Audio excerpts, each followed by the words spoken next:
I think you feel so incredibly alone when you have a child that you know is going to die. And to come somewhere like here, you don't feel that same sense of loneliness anymore. Well, Kia's 9 now, and he started coming to Derian House in June 2007. He's got a condition called metachromatic leukodystrophy, which is quite a rare genetic disease. After Kia was diagnosed, obviously we had a lot of involvement from doctors and the community nursing team, and we were introduced to Derian House by the community nurse who made the referral for us to come and have a look round.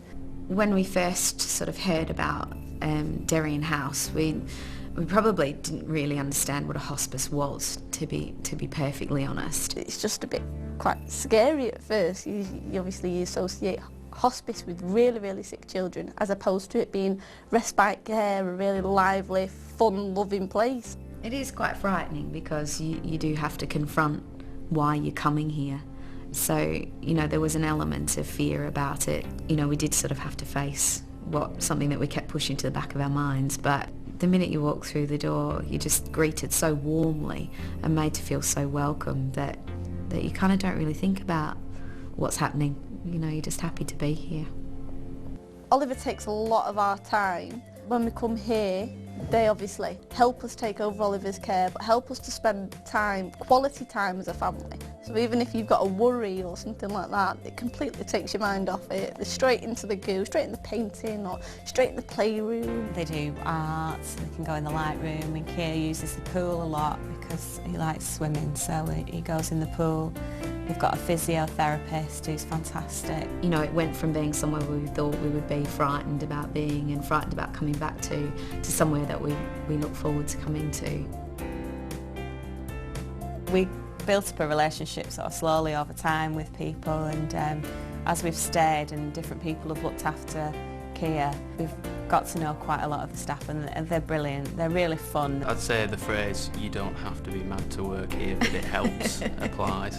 To the staff, definitely. Yeah. No, they're just always so upbeat. I think they're just reliving the childhood through the kids that come here sometimes. They really, really are. You can kind of just let your hair down and be as daft and as wild as you like. You don't have to be the parent anymore. You can begin to be a child when you're here.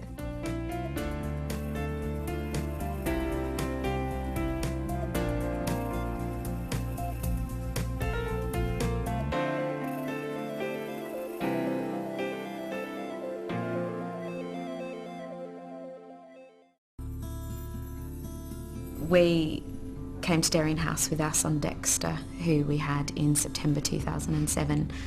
He had a rare metabolic disorder called Zellweger syndrome. Babies with the condition never survive past 6 months old. So once we were told, we were very lucky to be able to take Dexter home when he was a week old, and we kept him at home, and we brought him to Derian House. Unfortunately, he passed away when he was 4 weeks and 3 days old, but he had very good quality of life in that time. When we were losing Dexter, one of the nurses very honestly said to us that he didn't think Dexter would make it through the night. And that was really incredible for us, because the night that we came here, that night we came for some respite, and we were going to go upstairs and have some sleep. And if it weren't for that kind of honesty, that frankness of saying, do you know what, maybe that's not the night to do this, we may have lost him without being with him. We were very lucky to be with him when he passed. And, you know, that kind of honesty is invaluable.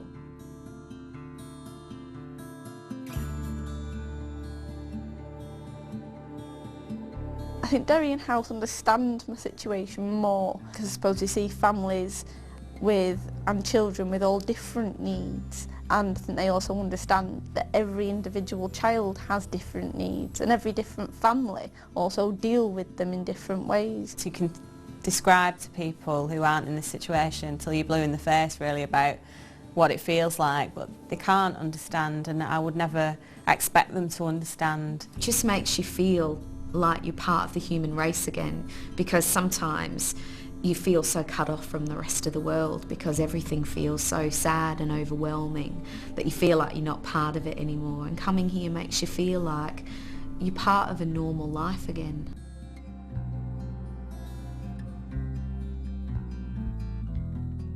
I know that Derian House rely on a lot of funding. I think it's somewhere around the 2 million mark just to keep open year by year. They depend a lot upon the support of fundraising or charity-based things and stuff like that. They just need as much support as they can get, really. I would say, please support this fantastic place. It really is a lifeline for families like ours. They don't get very much funding from the government, so any money that can be raised and donated is most welcome.